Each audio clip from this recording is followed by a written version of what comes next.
숨겨진 이야기를 다루는 김진주의 모자이크입니다. 앞서 제 소개를 하자면 부산 돌려차기 사건의 피해자 김진주입니다. 형사재판이 끝나고 굉장히 많은 고민을 했어요.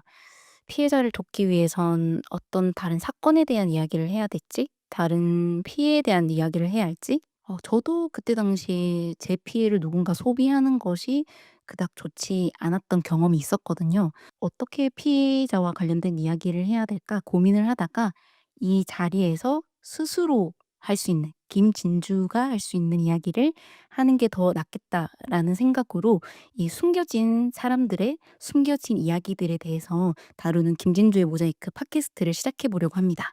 뭔가 피해자가 이야기하는 것이다 보니까 조금 무겁고 듣기 힘들 것 같다라는 생각이 드실 수도 있는데요.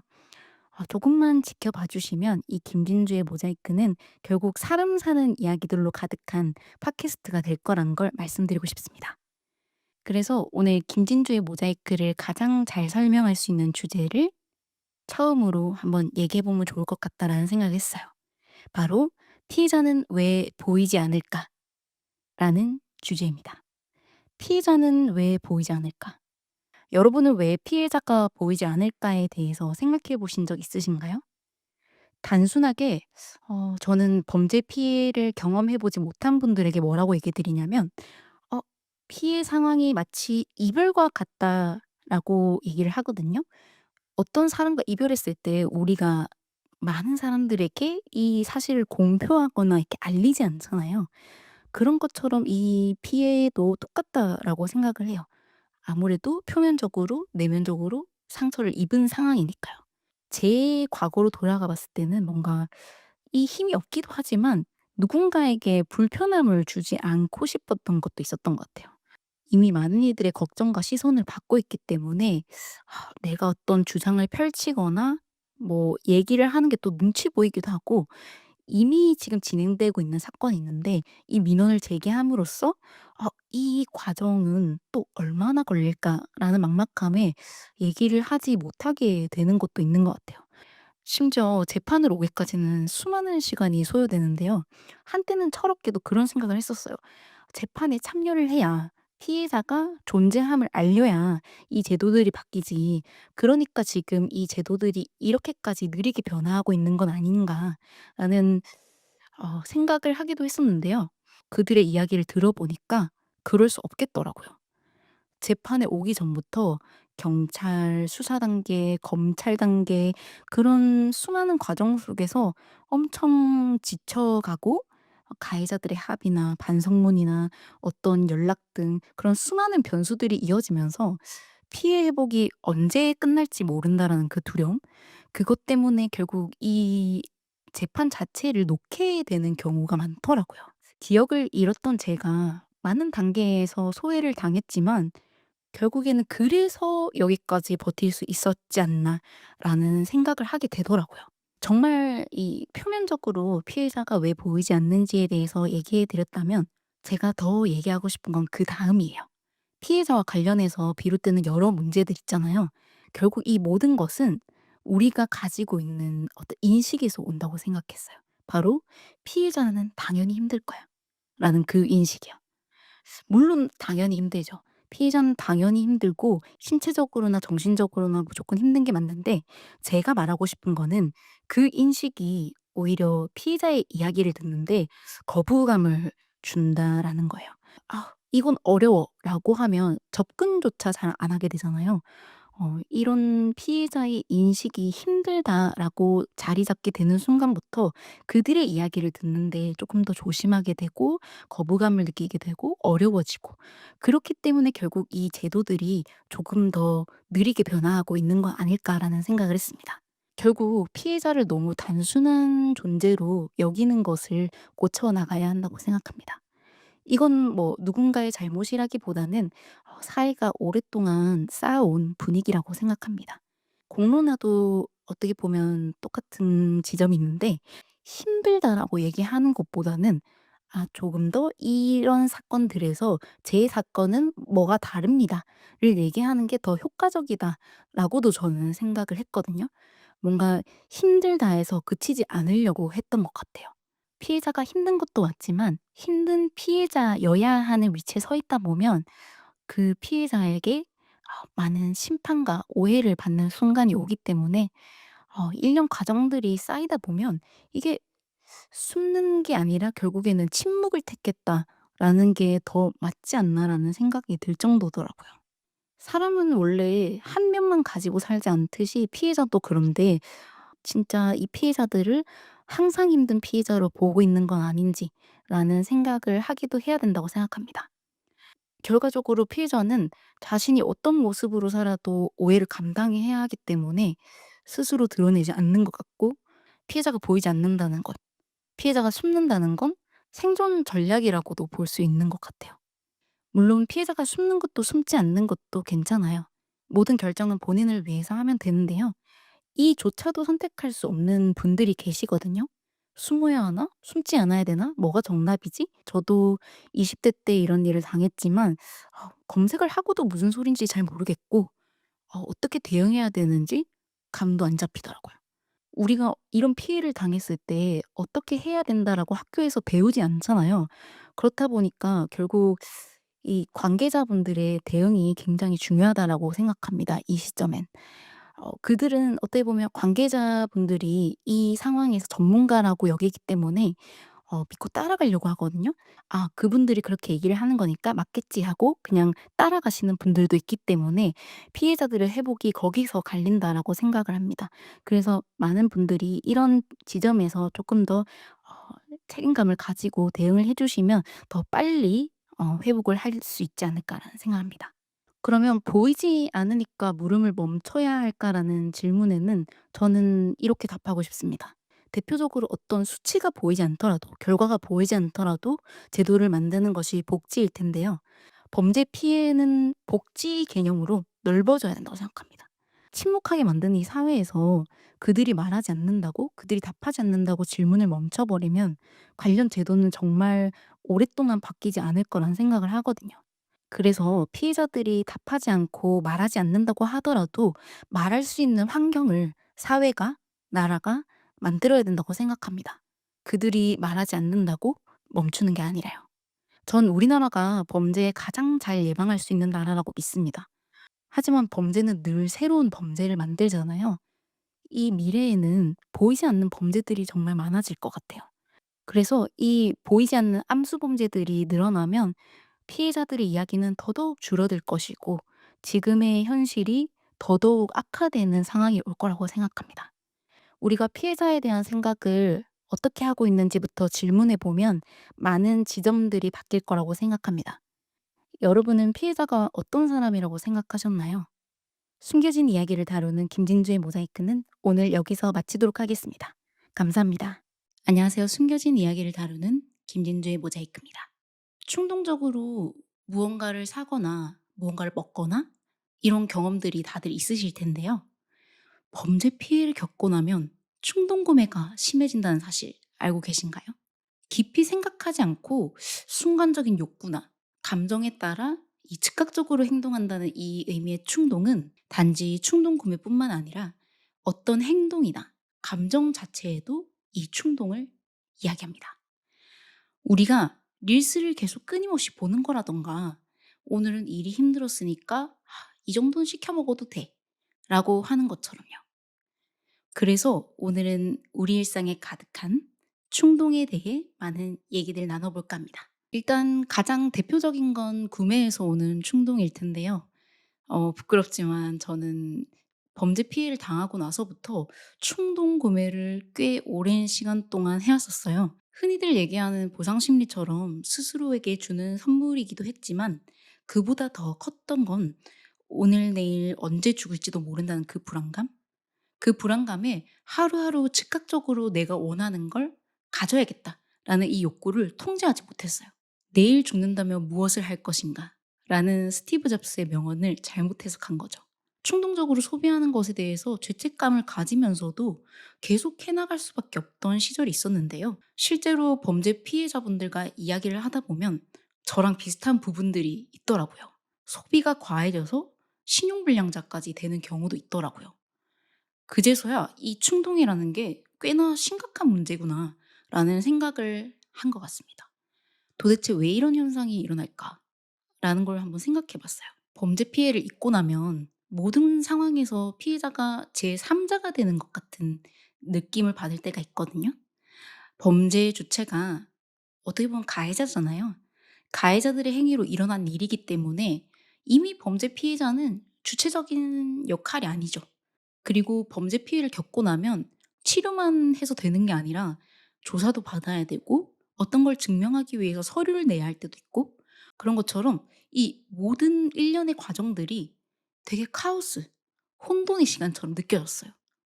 그래서 이 예측하지 못한 일들로 가득한 이 범죄 피해자가 결국 택할 수 있는 게 충동 구매다라는 생각에 이르기 시작했던 것 같아요.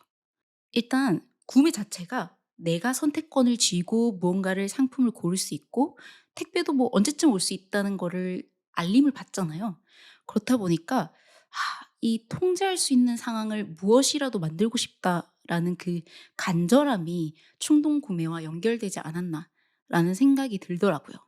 그리고 범죄 피해를 겪고 나면 현실감이 많이 떨어져요. 실제로 어떤 사건을 설명하더라도 우리가 다 듣고 나서도 이해가 안 되는 부분들 있잖아요.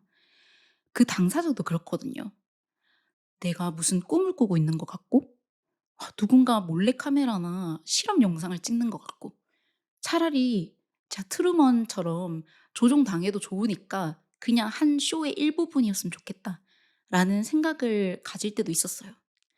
심지어 아예 세상에 대한 불신이 깊어지신 분들은 아예 집 밖으로도 잘 안 나가세요. 그렇다 보니까 이 택배라는 게 세상과 가장 간편하고 가깝게 현실감을 주는 수단인 것 같다라는 생각이 들더라고요.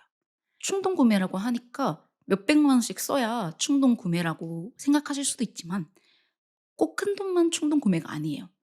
요새 거리에서 인형 뽑기나 뭐 가차샵 이런 것들이 엄청 많이 생겼잖아요. 어디에서 한번 들은 적이 있는데 사람들이 뭐 인형 뽑기나 이런 오락에 쉽게 빠지는 게 많은 사람들의 심리 상태가 좋지 않고 사회적 피로도가 누적돼 있는 현상이라고도 하더라고요. 인형 뽑기만큼 가성비 있는 게 없는 것 같아요.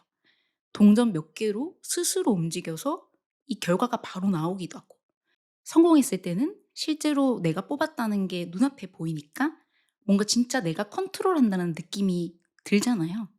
현실에는 노력해도 안 되는 것들 그리고 노력해도 결과가 곧장 보이지 않는 것들이 많잖아요.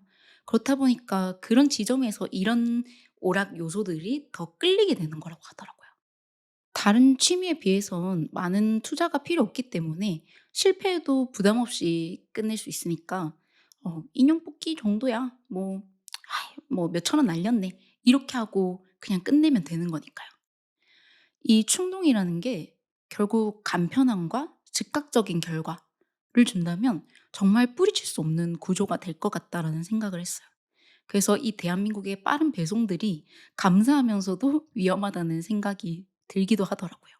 그리고 우리가 어딘가 외출하거나 친구들과 약속을 잡거나 이러면 꼭 들리는 데가 있잖아요, 마지막에. 인생 네컷이나 어떤 뭐 사진을 남기기 위해서 약속을 끝내기 전에 막 "여기 가자. 여기 가서 사진 찍자." 이런 얘기를 하곤 하잖아요. 이것도 충동과 관련이 있다고 하더라고요. 저도 피해 당시에 사진을 엄청 많이 찍었어요. 지금 생각해 보면 '왜 그렇게 많이 찍었었지?' 라는 생각이 들 정도로 다들 친구랑 막 같이 인생 네컷을 찍으러 오는데 저는 혼자 거리를 걷다가도 인생 네컷을 찍으러 들어갔었거든요. 지금 생각해 보면 내 존재가 지금 여기 있다는 걸 확인시켜 줘서였던 것 같아요. 사진은 영원히 남는다고 하는 것처럼 이만큼 정확하게 증명해낼 수 있는 게 없잖아요, 내가 이 세상에 존재한다는 걸. 게다가 사진을 찍으려면 더 나은 모습으로 찍고 싶으니까 노력하잖아요. 그러면 일상의 어떤 순간보다 빛나 보이고 그런 내가 원하는 모습을 찍을 수 있다는 게 매력적이기도 했던 것 같아요. 이뿐만 아니라 외모에도 엄청난 관심을 가지게 되는 것 같아요. 태어나고 미용실을 엄청 자주 갔어요.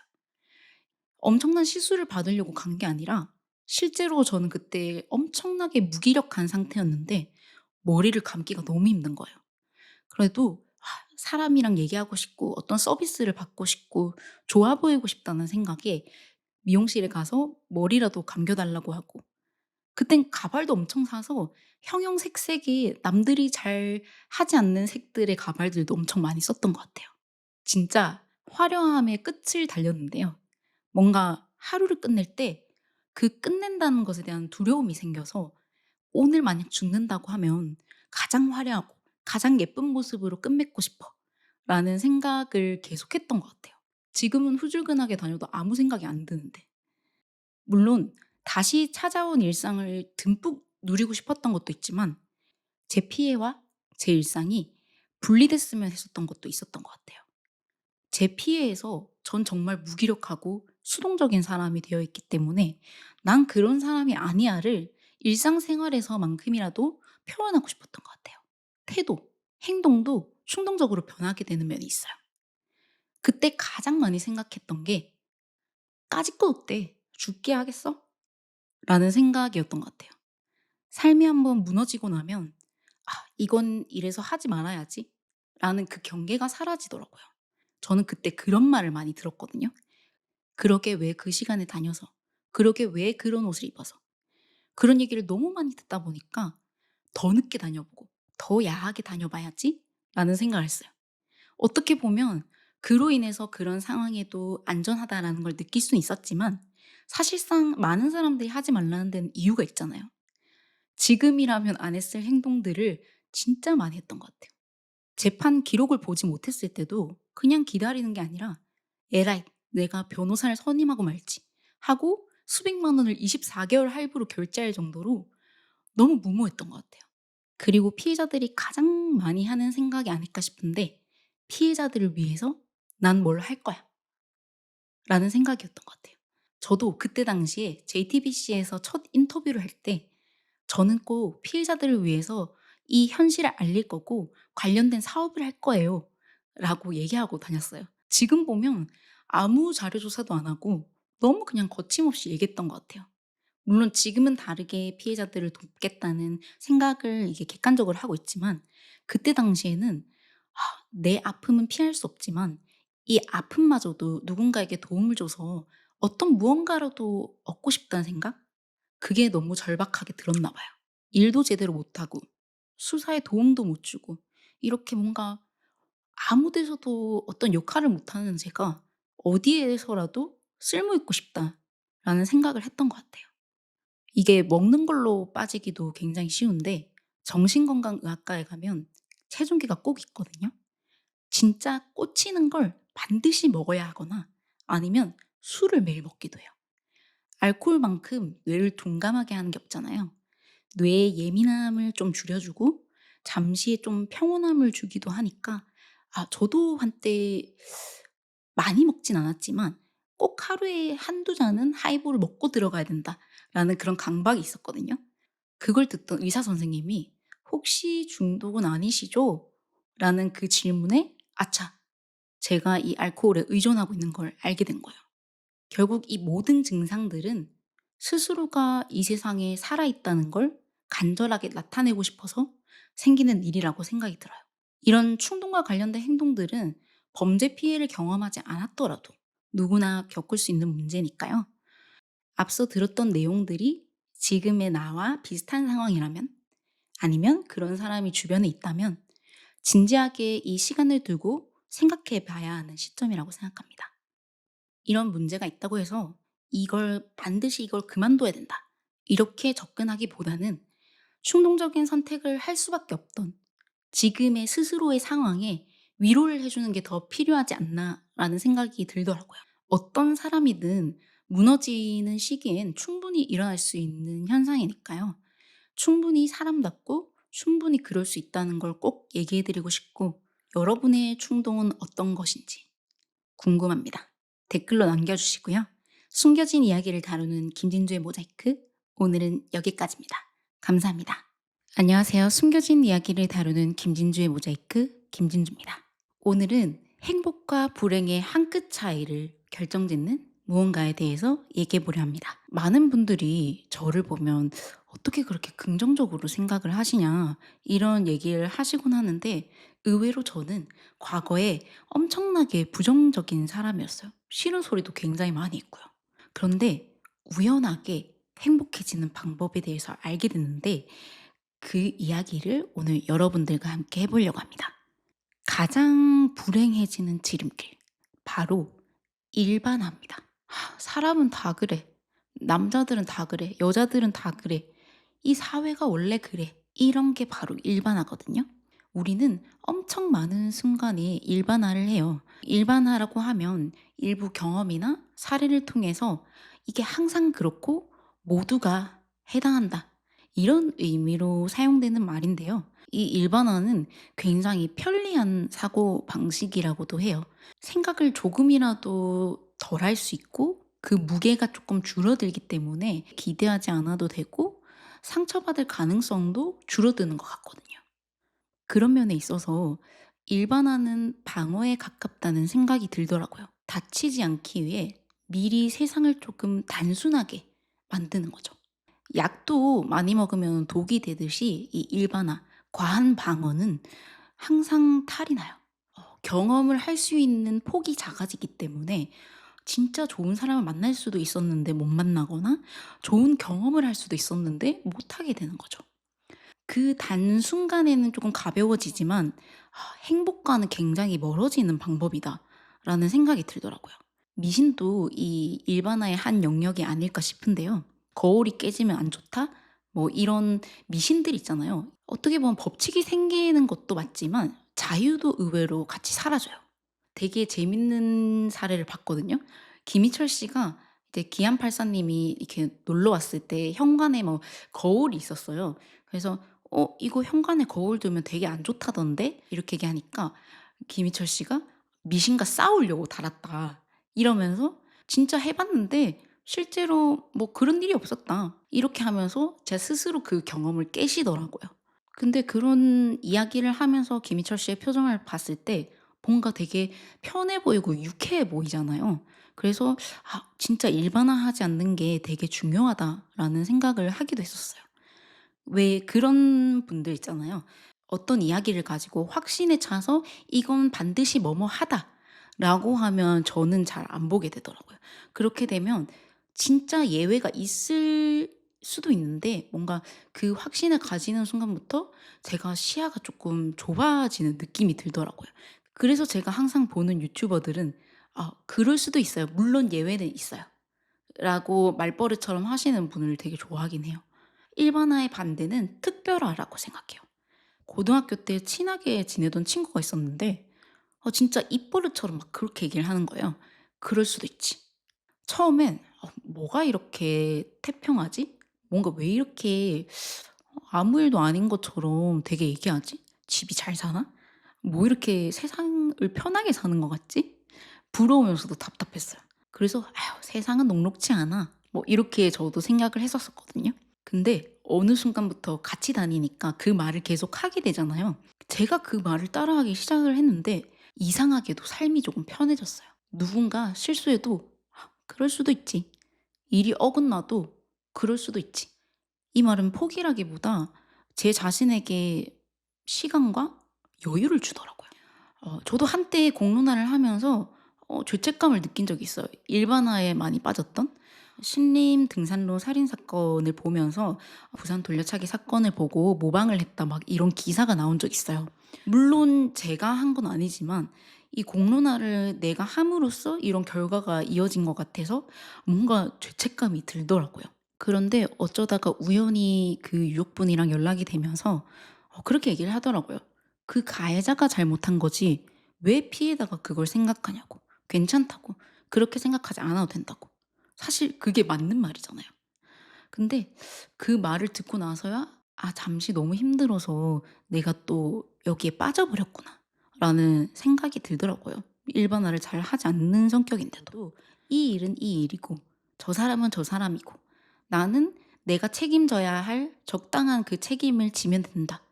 이 정도의 생각을 가지는 게 좋겠다라는 생각이 들더라고요. 그리고 저에게 또 하나의 특별화가 있다면 저는 부정보다 긍정을 더 크게 느낀다는 거예요. 부정만 특별하게 보는 게 아니라 긍정 역시 특별하게 본다는 의미인데요. 공론화를 마음 먹었을 때 사실 악플이 많고 뭔가 희롱하는 게시물이 있을 걸 이미 예상했죠. 그런 댓글이 달릴 수밖에 없죠. 누군가는 좋아하며 누군가는 싫어하잖아요. 그래서 정말 그런 것들을 보면서 되게 처참히 무너지기도 했는데요. 어느 순간부터 응원하는 메시지들이 늘어나기 시작하면서 악플보다 응원하는 댓글을 더 크게 보는 능력이 있다라는 걸 제가 알게 됐어요. 10개 악플보다 1개의 응원을 10번 더 생각하면 마음이 정말 좋아지더라고요. 쉽진 않지만 그런 글들을 다시 재차 찾아보고 새겨보는 것도 굉장히 좋을 것 같다라는 생각이 들더라고요. 그리고 공론화를 통해 또다시 알게 된 건 바로 '세상에는 좋은 사람들이 더 많다.' 제 책 싸울 게 안 좋았으니까 마지막 구절에 있는데요. 이 말이 의심스럽게 들리는 분들도 있을 거예요. 공론화를 통해서 정말 다양한 사람들을 만났잖아요. 가해자도 만나봤고 기자님들도 만나봤고 변호사님들도 만나봤고 정말 많은 사람들을 만나봤지만 그 과정에서 느낀 건 진짜 통계적으로 양적으로 좋은 사람들이 더 많더라고요. 만약에 '좋은 사람들이 진짜 세상에 많은 게 맞아?' 라는 의문이 든다면 우리가 만나는 사람의 양이 부족하지 않은지 한 번 더 확인해 봐야 된다고 생각해요. 일반화는 그 양을 늘릴 기회를 아예 없애버리거든요. 특별화는 반대로 사람을 다시 만나게 해 주고 또다시 세상을 만날 수 있게 접할 수 있게 하는 기회를 줘요. 그래서 정말 삶을 행복하게 사는데 이 특별화, 일반화하지 않는 습관을 기르는 거 그게 굉장히 중요하다라는 생각이 들더라고요. 일반화는 진짜 편하잖아요. 2차 가해도 그래요. 2차 가해를 하고 나면 '내가 그런 행동만 하지 않으면 이런 일을 안 당할 거야.'라고 생각하기 때문에 2차 가해를 하는 거거든요. 그리고 일반화를 정말 많이 하다 보면 안 되는 게 굉장히 많아지면서부터 세상이 굉장히 좁아 보이고 자유롭지 못하다고 느끼게 될 거예요.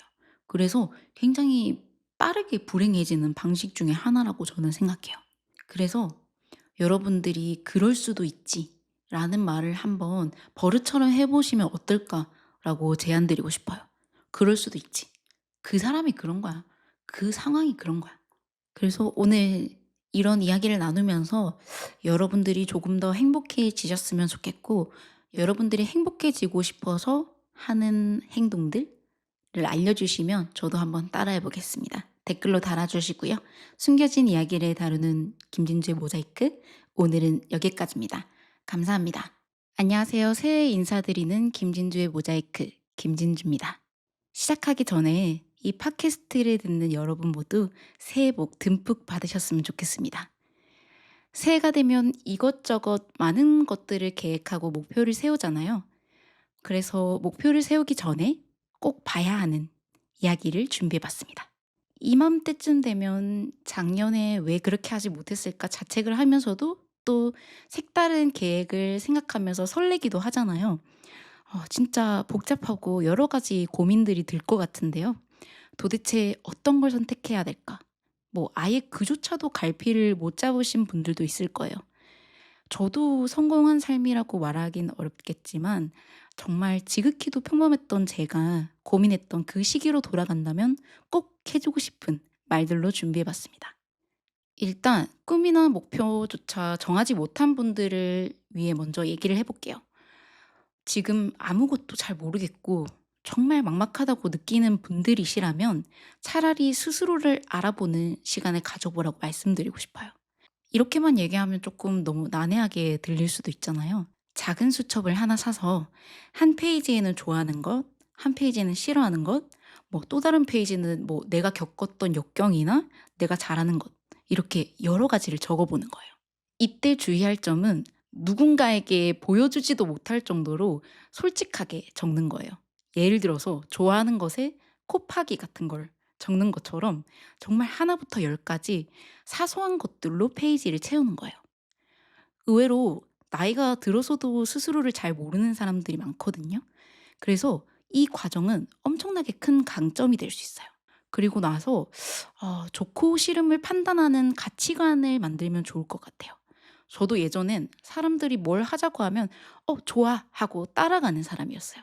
그렇게 그대로 대학교를 가니까 주관이 뚜렷하지 못해서 겪는 역경들이 정말 많더라고요. 그래서 좋고 싫음을 구분할 수 있는 것 또한 큰 자산이 되겠다라는 생각을 했던 것 같아요. 물론 많은 경험으로도 깨달을 수 있겠지만 자기 계발서나 책을 읽으면서 내가 어떤 생각을 하는 사람인지, 어디에 더 예민하고 무엇에 쉽게 지치는지를 알아보는 것도 도움이 될 것 같아요. 이것도 어렵다면 정신건강의학과에 풀배터리의 검사라는 게 있거든요. 이건 정신건강의학과에서 하는 종합적인 심리검사 테스트 같은 건데, 지능뿐만 아니라 내가 어떤 상황에 취약한지, 어떤 방식에서 스트레스를 받는지, 이런 것들을 다 종합적으로 알 수 있어요. 내가 어떤 사람인지, 그리고 강점과 약점을 파악할 수 있고, 조금 더 테스트이기 때문에 객관적으로 볼 수 있는 지표가 생기는 거죠. 그리고 '뭘 해야 될지 모르겠다.'라는 이 시기가 왔더라면 저는 차라리 "어떤 기술을 하나 익혀라."라고 얘기하고 싶을 것 같아요. 기술은 익혀두면 반드시 써먹는 날이 오더라고요. 무언가 목표를 잡기 전에 헤매고 있을 때 '한 번쯤 기술이라도 익혀보면 좋을 것 같다.'라는 생각을 했어요. 그럼 어느 정도 스스로에 대해선 알고 있는데 도대체 '어떤 걸 선택해야 될지 모르겠다.' 이런 분들도 있으실 거 아니에요. 우리가 무언가를 목표를 세울 때 '아 우리는 사실 좋아하는 것 그리고 잘하는 것 중에 뭘 선택하지?' 이런 고민을 하잖아요. 꿈이나 목표는 좀 멀어 보이지만 스스로 내가 뭘 좋아하는지 뭘 잘하는지 이렇게 파악하는 건 조금 그나마 쉬우니까요. 근데 이때 도움이 되는 건 잘하느냐 좋아하느냐가 아니더라고요. 왜냐하면 잘하는 것, 좋아하는 것 모두 싫어지는 순간이 오기 마련이에요. 제가 공감했던 이야기 중 하나가 그것이 알고 싶다 PD셨던 이동원 PD님의 책 월급쟁이 이 PD의 사생활에 나오는 내용인데요. 뭐 영수증을 수없이 붙여 가지고 증빙서류를 내고 예산안을 짜야 되고 이런 생각하지도 못하는 일들이 굉장히 많다는 거예요. 진짜 다른 일들도 다 그래요. 많은 일들에는 우리가 진짜 분명히 싫어하는 순간이 있고 심지어 그런 순간들은 남들이 잘 이야기해 주지 않으니까 알아차리기 더 어렵잖아요. 그래서 그 방향을 딱 정하기 전에 만약에 이런 상황이 있어도 '난 이 목표, 이 직업을 할 건가?' 이 수만 가지의 시나리오를 생각해 본 뒤에도 '하고 싶다. 괜찮다.'라는 생각이 들면 빨리 좌절하거나 실망하는 일이 조금 줄어들 것 같더라고요. 그래도 '잘하는 것과 좋아하는 것 중에서 하나를 꼭 선택하고 싶다.'라면 저는 적성에 대해서 얘기해 드리고 싶어요. 나에게 딱 맞는 분야? 내가 잘 해낼 수 있을 것 같은 소질? 이런 걸 적성이라고 하는데요. 저는 정승재 선생님의 한 영상을 보고 진짜 공감을 많이 했어요. 적성이라는 거는 지금 내가 고민하는 그 분야에서 '아 내가 이건 좀 더 잘할 수 있을 것 같은데?' 라는 생각이 들 때라고 하더라고요. 근데 진짜 그 말에 너무 공감이 됐어요. 뭔가를 보면서 의문을 제기하고 '어 왜 이렇게 하지 않지? 나라면 이렇게 할 것 같은데?' 이런 생각이 자연스럽게 든다면 그게 여러분들의 적성일지도 모른다고 생각해요. 거기서 더 나아가서 그 분야에서 열등감을 느낄 수 있다면 더 좋은 적성이 되더라고요. 학교에서 PPT로 발표를 하는데 동기가 PPT를 너무 잘 만드는 거예요. 그래서 '아 질 수 없지.' 하면서 PPT를 배우기 시작했어요. 그러다가 또 포토샵을 배우는 학교 특강이 있었어요. '얼굴 포토샵도 못하는 내가 왜 이걸 해야 되지?' 라는 생각을 하다가 어느 순간 지인들이 디자인을 도맡아 하고 있었거든요. 그러다가 페이스북 페이지를 보게 됐는데 진짜 넘사벽인 디자이너들의 창작물을 보게 됐어요. '아 이건 진짜 내가 해서 안 되겠다.'라는 생각이 들어서 포기하려던 딱 찰나에 '어 근데 아직 이 정도 수준이 아닌데 가망이 없다면 포기하는 건 좀 이르지 않나?' 라는 생각을 가지고 '이 수준까지 오면 그때 포기하자.'라는 생각으로 디자인을 놓지 않았어요. 그래서 '열등감이 꼭 나쁜 요소는 아니다.'라는 생각도 했었고요. 어느 정도 방향을 정했다면 그때부터는 수없이 되새기는 작업이 필요해요. 이게 무슨 말이냐면 저도 디자인을 처음 할 때 진짜 허접한 제 실력이 너무 부끄러운 거예요. 그때부터 뭐 걸어 다니는 거리, 버스, 학교에 있는 뭐 간판이나 전광판, 뭐 전단지 이런 것들을 다 낱낱이 뜯어보면서 다녔어요. '아 디자인을 할 때 이런 요소들을 보통 쓰는구나.' 이렇게 계속 무언가를 계속 인식하면서 가니까 그런 감각들이 언젠가부터 저에게 쌓이기 시작하더라고요. 만약 정말 운이 좋게 누군가에게 물어볼 기회가 올 수도 있잖아요. 그럴 때 저는 '올바르게 질문하는 것 또한 중요하다.'라고 얘기 드리고 싶어요. 궁금한 건 웬만하면 다 검색으로 알아보시되 끝끝내 뭐 검색을 해도 절대 안 나오는 것들 있잖아요. 그런 것들을 질문하는 게 좋아요. 왜냐면 질문을 듣는 사람들은 사실 이 사람이 진짜 진지하게 알아보고 질문하는 건지 그 질문에서 알 수 있거든요. 전 어릴 때부터 모르면 좀 검색하는 습관을 가지고 있었는데 생각보다 아닌 사람들이 많더라고요. 지금은 뭐 유튜브나 챗GPT처럼 좋은 툴들이 너무 많잖아요. 잘 모를 때는 검색하는 습관을 가지면 진짜 인생에 큰 도움이 되더라고요. 그럼 방향을 정했다면 어떻게 해야 될까요? 진짜 처음에는 모두가 의지에 불타오르잖아요. '이것도 할 거야. 저것도 할 거야. 난 다 할 수 있어.' 막 이런 생각을 할 텐데 그 시간이 길어지면 길어질수록 점점 답답해지는 순간이 오잖아요. 누군가가 뭐 지원을 해 주고 도와준다고 하더라도 그 시간이 길어지면 뭔가 죄책감? 그 기대에 부응해야 된다는 그 사실에 좀 집중이 잘 안 되잖아요. 그래서 저는 구인구직 사이트를 보는 걸 추천드려요. 제가 의외의 취미가 있는데 제가 사는 곳 주변에 어떤 뭐 채용 공고가 올라와 있는지 이런 걸 자주 체크해요. 제가 뭐 아르바이트를 하지 않더라도 여기서 이 트렌드를 파악할 수 있거든요. 뭐 새로 생긴 가게들을 보면서 요새 이런 게 유행인가?' 라는 것도 알 수 있고 뭐 너무 자주 올라오는 채용 공고는 '뭔가 여기는 문제가 있구나.'라는 걸 알 수 있기도 해요. 어느 순간 '일을 조금이라도 해 볼까?'라는 생각이 들 때 좋은 선택을 할 수 있게 도와주더라고요. 사람은 사회적인 존재잖아요. 사람과 멀어지면 뇌가 굳더라고요. 그래서 아주 적은 시간이라도 아르바이트를 좀 하라고 얘기를 드리는 게 사람들과 관계를 쌓다 보면 이게 사고가 굉장히 풍부해지고 그로 인해 얻은 돈은 스스로의 자존감이나 안정감을 지키는 데 큰 도움을 주거든요. 사실 이때 가장 조심해야 되는데 어느 정도 방향을 잡고 나면 분명히 정체되는 시기가 오잖아요. 누구나 지치는 순간이 오는데 그때 다가오는 사람을 조심하셔야 됩니다. 왜 열심히 사는 사람들이 막 '이런 일을 당할까?' 싶은 사건들 있잖아요. 사기나 보이스피싱처럼 가장 절박한 사람에게 이런 일은 찾아오더라고요. 그래서 제 주변에는 정말 열심히 살아 보려고 알바를 구했는데 알고 보니 그 아르바이트가 보이스피싱 수거체이었고 그래서 가해자가 된 경우도 가까이서 봤거든요. 물론 걱정을 너무 많이 하면 안 좋지만 의심을 많이 하는 건 손해 볼 게 없더라고요. 또 그런 순간이 올 수도 있어요. 절대 되돌릴 수 없을 것 같고 더 나빠질 것 같은 그런 순간이 올 수도 있을 텐데요. 절대 그렇지 않더라고요. 지금 생각할 때는 막 답답하고 절대 풀리지 않을 것 같은 문제들이 언젠가는 꼭 풀리고 꼭 도와줄 사람들이 항상 곁에 있더라고요. 여러 가지 스스로가 생각하는 어떤 중요한 가치관을 흔드는 순간이 올 수 있겠지만 꼭 이야기해 드리고 싶은 건 여러분이 존재해도 되는 세상은 반드시 있더라고요. 실패는 이 선택이 잘못됐다는 증거가 아니라 결국 방향을 알려주는 경험으로 남더라고요. 수많은 실수와 실패, 뭐 사건들은 오히려 내가 가야 할 곳을 뚜렷하게 보여줘요. 그래서 언젠가 뭐 시간이 지나고 나면 이 불행이라고 여겼던 순간들이 그때가 행운처럼 느껴지는 그런 감사해지는 날이 오기도 하더라고요. 그래서 마지막으로 말씀드리고 싶은 건 무언가를 반드시 이루지 않더라도 괜찮아요. 많은 역경을 겪어보니까 살아있는 것만큼 기적이 없더라고요. 스스로 오늘 하루도 숨 쉴 수 있고 하늘을 바라볼 수 있는 하루라는 그런 아주 작은 목표를 세운다면 반드시 행복해지는 하루가 될 거예요.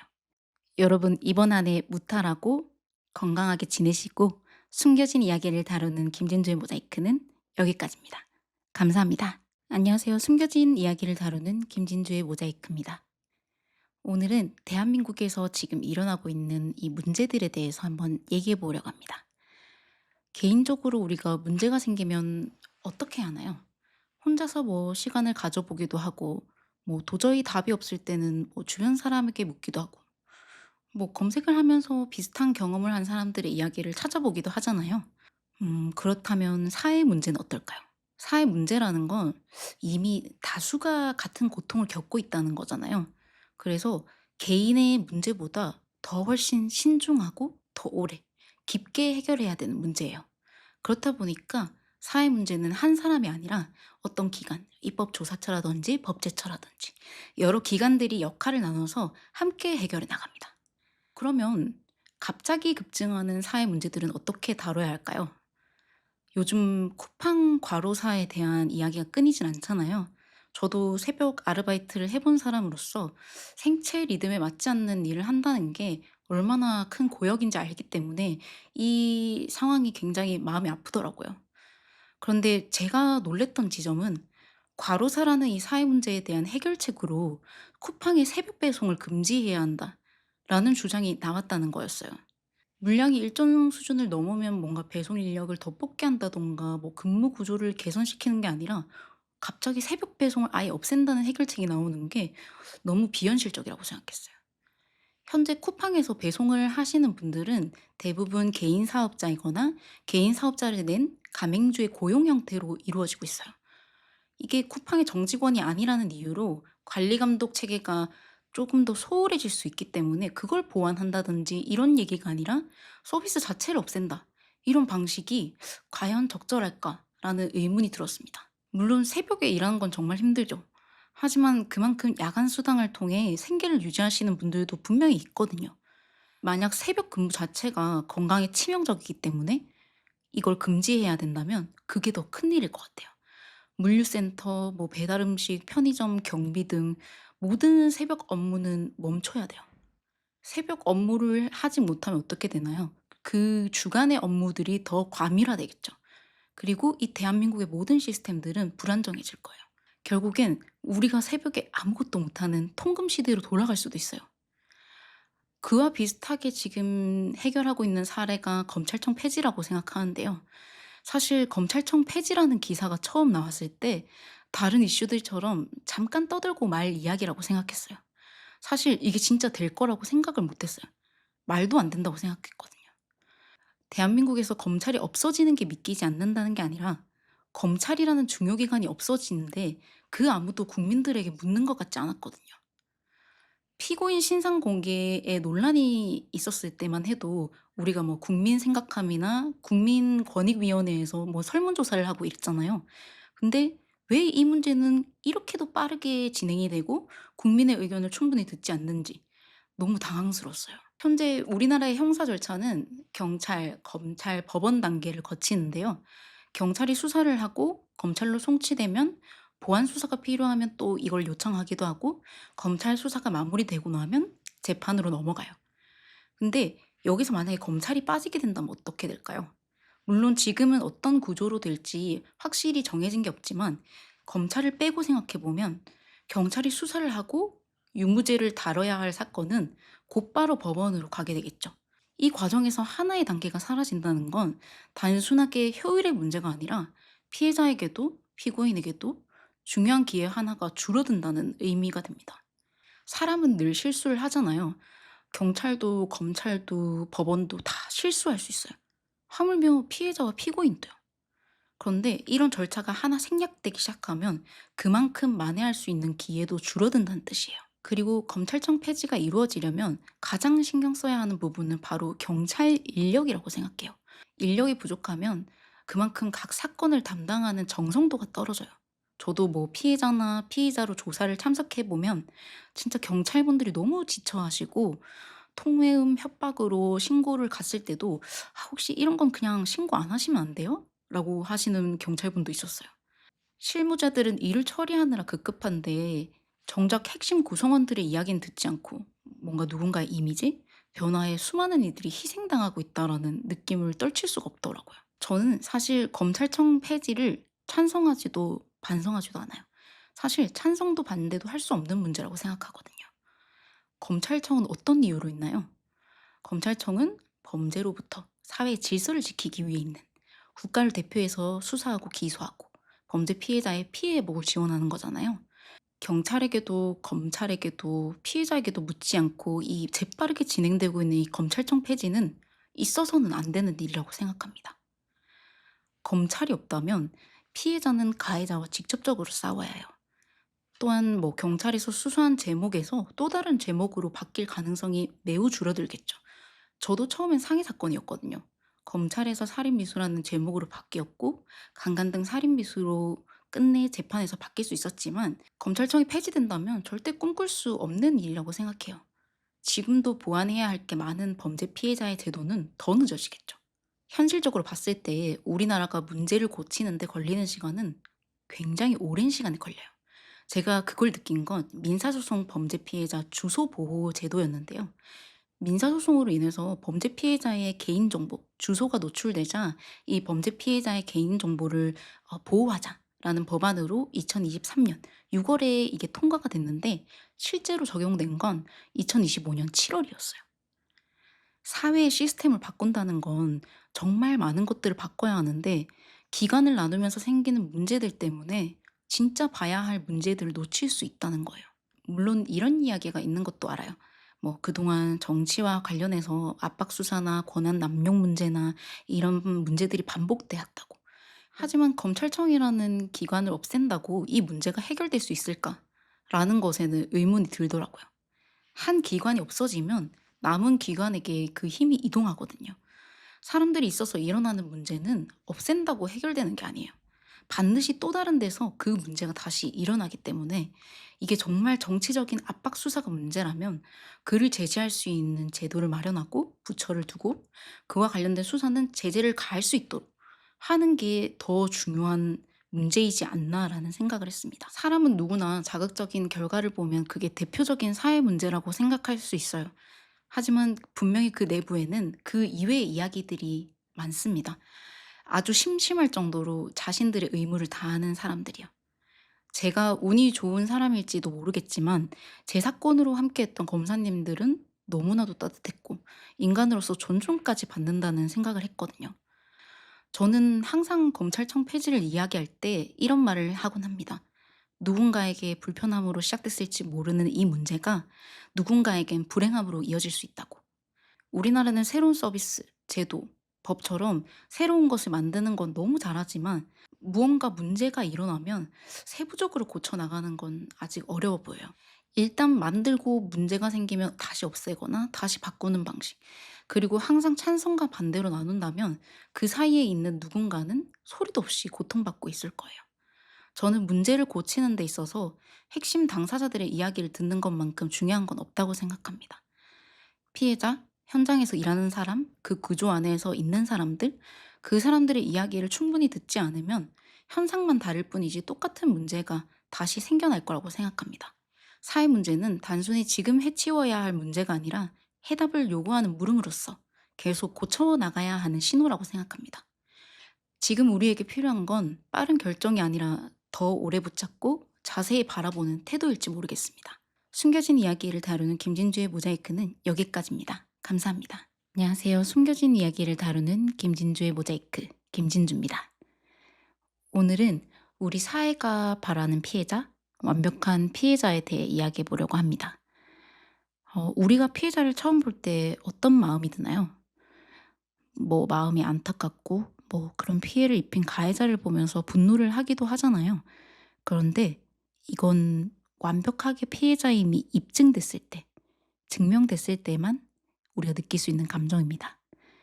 대부분의 사건들은 원인도 피해 사실도 정확히 알지 못한 채 수개월을 흘러보내는 경우가 많습니다.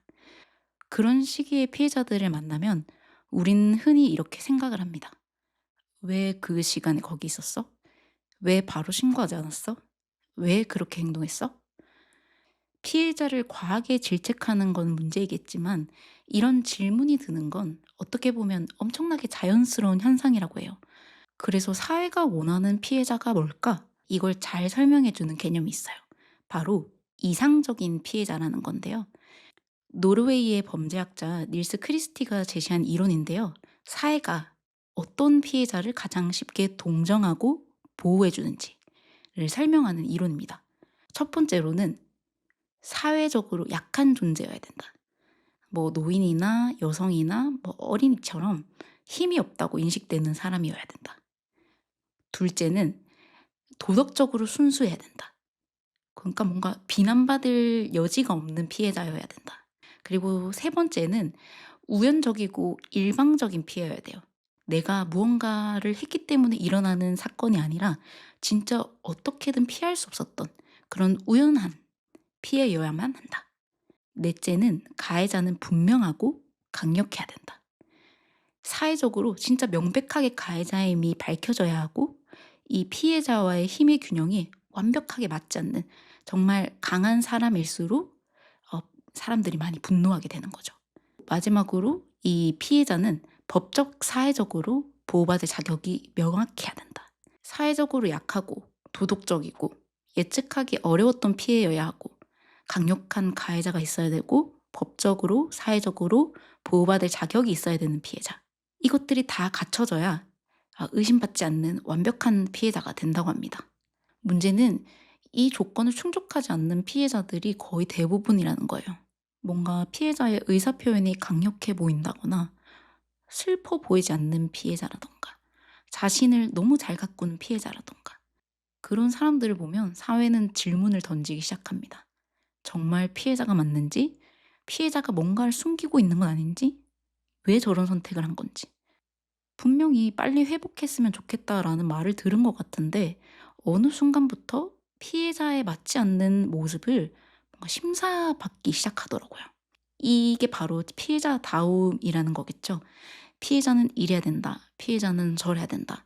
너무 차분해도 의심받고 너무 울어도 이상해 보이고 기억이 또렷하면 거짓말 같고 기억이 흐리면 신빙성이 없고 진짜 어디에서도 정답을 찾을 수가 없게 되는 거죠. 완벽한 피해자가 되기 어려운 피해자들은 어떤 사람들일까요? 바로 가해자와 아는 사이여서 면식 범죄의 피해자들이거나 상식과 맞지 않는 범죄들의 피해자들이겠죠. 성폭력, 교제 범죄, 스토킹 같은 범죄 피해자들은 세상의 모습을 드러내기조차 어려워해요. 이미 이런 질문을 받을 걸 자기들도 예상하기 때문이에요. 뭐 왜 더 저항하지 않았는지, 왜 그 관계를 끊지 않았는지, 왜 그런 상황이 되게 놔뒀는지 이런 수많은 질문을 받다 보면 더 이상 사회에 나가고 싶다라는 생각이 들지 않는다고 하더라고요. 실제로 피해 상황이 되어 보면 우리가 아주 단순하게 생각하는 것들이 전부 다 되질 않아요. 뭐 누군가에게 맞으면 난 이렇게 방어할 거야. 막 이런 상상들을 하잖아요. 근데 진짜 그 상황이 되면 아무것도 떠오르질 않아요. 정말 블랙아웃 당한 것처럼 앞이 까매지고 갓난아기처럼 사고가 멈춰버려요. 생각이란 걸 아예 하질 못하니까 뭔가 누가 제 전원을 끈 것처럼 뇌가 텅텅 비어버려요. 그래서 피해자들도 다시 회복하는 과정 중에 스스로에게 2차 가해를 굉장히 많이 해요. 그때 네가 이렇게 했어야지. 이렇게 스스로를 꾸짖기도 하고 계속 하지 말아야 될 것들을 정리하고 그걸 안 하려고 노력해요. 피해자들도 스스로 완벽한 피해자가 되려고 굉장히 노력을 하거든요. 뭐 정답 없는 이 완벽한 피해자라는 이 모습을 찾기 위해서 잘 웃지 않으려고 하고 수수한 옷차림만 입게 되고 뭔가 불편한 사람이 되지 않으려고 안간힘을 쓰죠. 뭐 완벽한 사람이란 게 존재하지 않는데 완벽한 피해자가 있을 리가 없잖아요. 이상적인 피해자, 피해자다움이란 이 현상에는 공통적으로 심리적인 원인들이 있다고 해요. 사람들은 세상이 공정하다고 믿고 싶대요. 그래야 내가 안전하다고 느끼기 때문이에요. 그래서 누군가 큰 피해를 입으면 그 원인을 피해자에게서 찾는 거죠. 저 사람과 나는 달라. 나는 저렇게 행동하지 않았으니까 괜찮아. 이렇게 뭔가 정말 잔인하지만 아주 인간적인 방어 기제를 보입니다. 또 다른 심리적 요인으로는 책임 회피와 자기 보호 본능입니다. 심리학적으로 누군가 큰 피해를 입었을 때 도와야 할지 말아야 될지 굉장히 딜레마가 많았다고 해요. 이 서로 함께하는 사회에선 당연히 뭔가 돕고 이렇게 해야 될 것 같지만 다른 한편으로는 심하게 다친 사람을 돌보는 데 드는 이 시간과 자원이 공동체에게 큰 부담이 되잖아요. 그렇기 때문에 이 딜레마를 해결하는데 가장 쉬운 방법이 피해자를 비난하는 거였대요. 피해자가 그 상황을 어느 정도 자초하면 내가 돕지 않아도 뭔가 스스로 이렇게 정당화할 수 있는 기준이 생기잖아요. 그래서 이상적인 피해자가 아니면 돕지 않아도 되니까요. 실제로 대형 참사 이후에 이런 말을 하는 사람도 있었어요. "그러게 왜 놀러 가서 그런 일을 당하냐. 왜 세금으로 지원해야 되냐. 유가족들 보상금 받아서 좋겠다."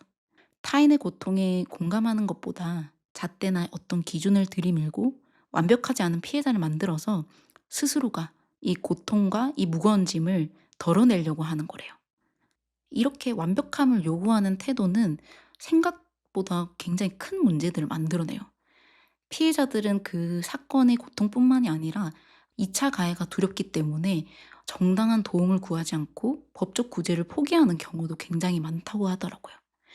그래서 피해자가 침묵 속에 그냥 그 고통을 견디고 이 신고가 이어지지 않음으로써 이 사회에 어떤 문제가 있는지 정확하게 파악하지 못하는 문제가 온다고 생각해요.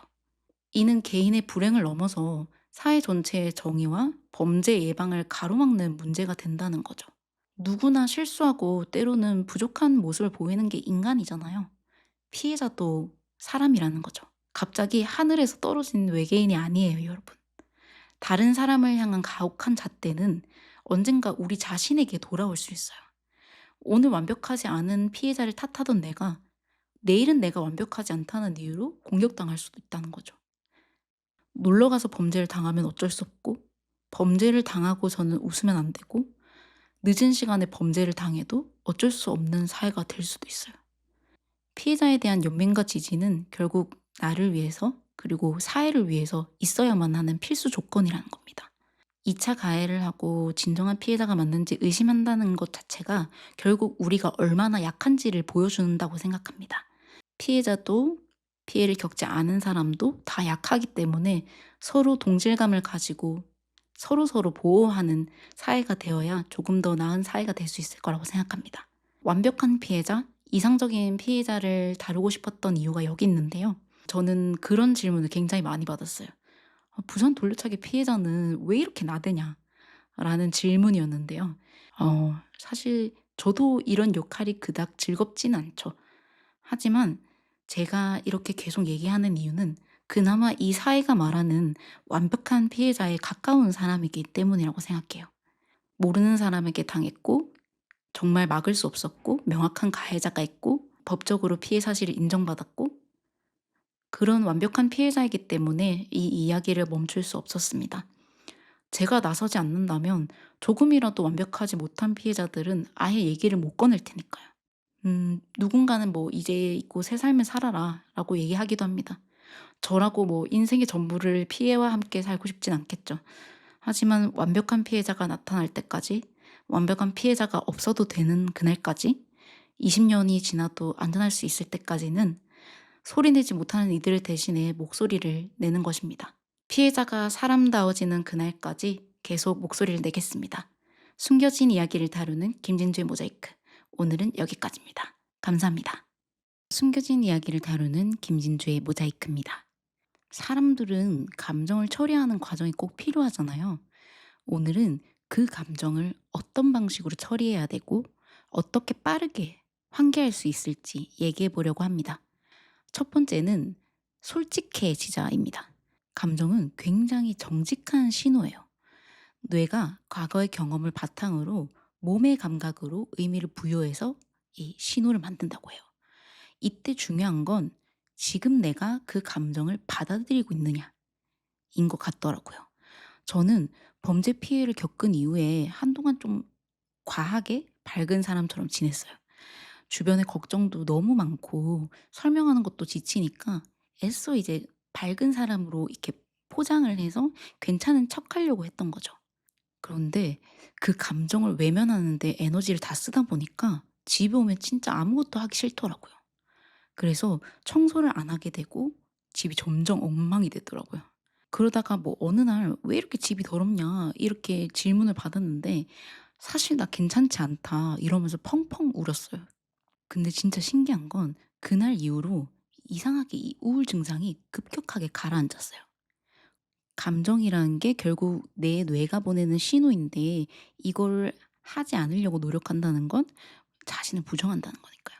그래서 그 이후로는 '최대한 감정에 솔직해지자.'라는 마음을 가지게 됐습니다. 즐거울 땐 즐거워하고 슬픈 피해자 이야기들을 들을 때는 눈물을 엄청 흘리고 기가 막힌 가해자들을 보면서 분노하고 욕하고 그 상황에 맞게 굉장히 솔직하게 반응을 했어요.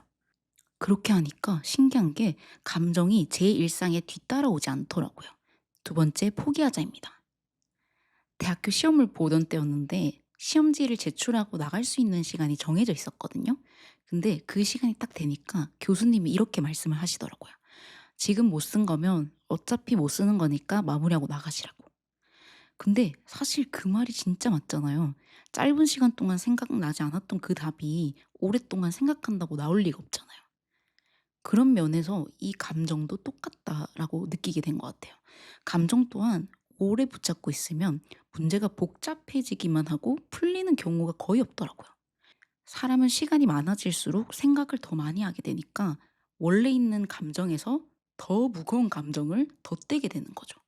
그래서 저는 저만의 규칙이 있는데요. 생각이 많아질 때 시계를 봐요. 15분 이상 이 같은 고민을 하고 있었다면 그 감정, 그 고민은 내려놓습니다. 어차피 지금은 풀리지 않을 문제니까 이제 그만 생각하자. 이렇게 규칙을 정한 거죠. 그리고서는 뭐 잠을 자거나 다른 감정을 만들려고 노력해요. 슬픈 드라마를 보거나 뭐 재밌는 영화를 보면서 감정을 교체하려고 노력해요. 세 번째는 연구하자입니다.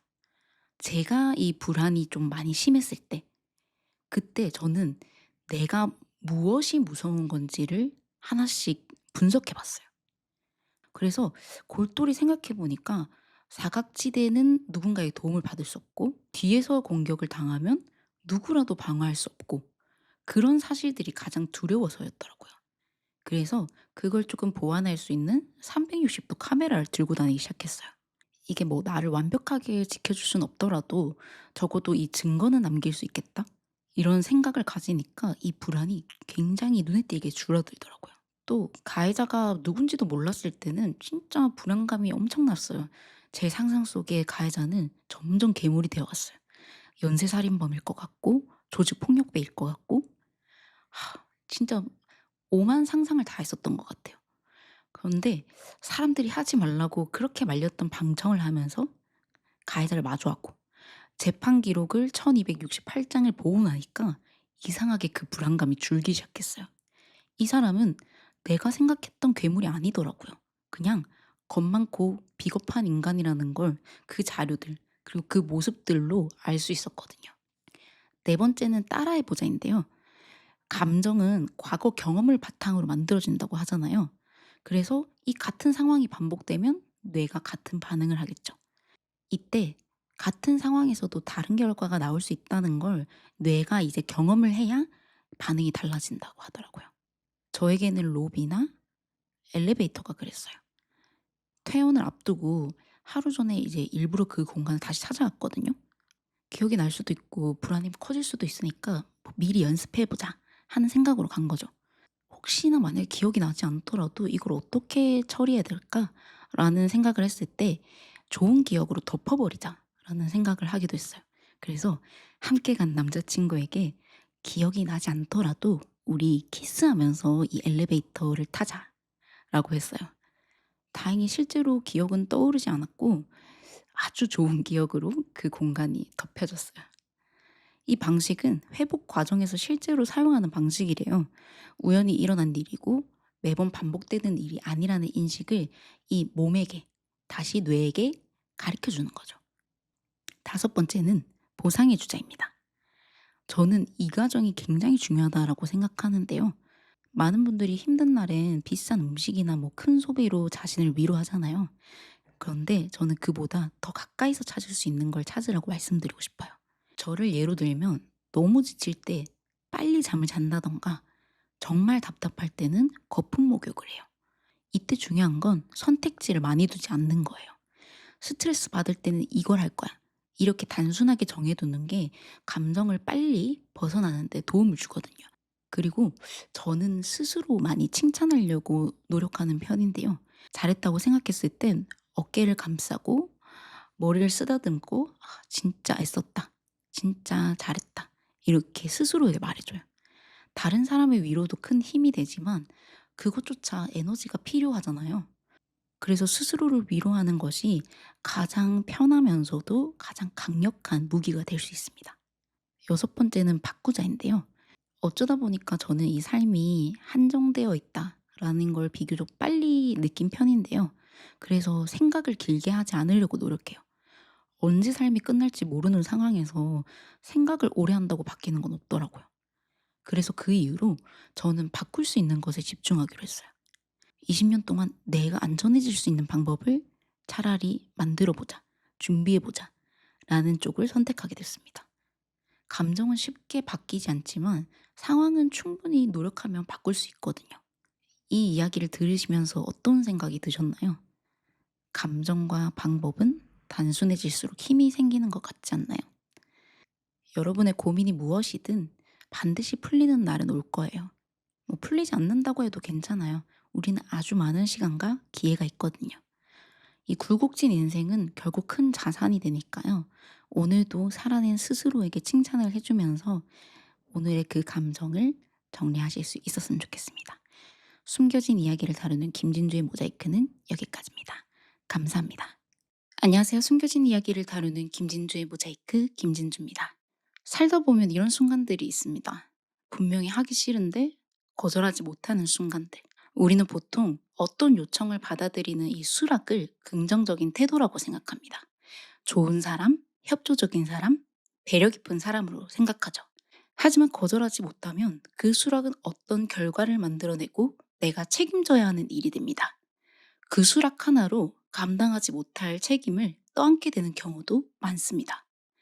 내가 감당할 수 없는 일정, 내가 원하지 않는 관계, 내가 원치 않는 역할, 그런 상황이 올 걸 알아도 많은 사람이 거절하지 못합니다. 그래서 오늘은 우리의 인생에서 꼭 필요한 거절에 관한 이야기를 해보려고 합니다. 왜 우리는 거절을 이렇게 어려워하는지, 거절을 잘하는 방법, 그리고 거절을 쉽게 할 수 없도록 하는 사람들의 수법까지요.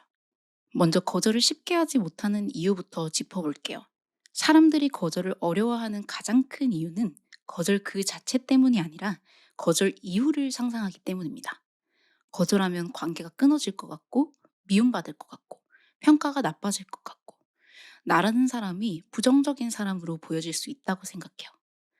그런데 아이러니하게도 우리가 살면서 관계가 가장 많이 망가지는 순간은 거절했을 때보다 원하지 않는 걸 계속 받아주다가 내 자신이 폭발해 버릴 때입니다.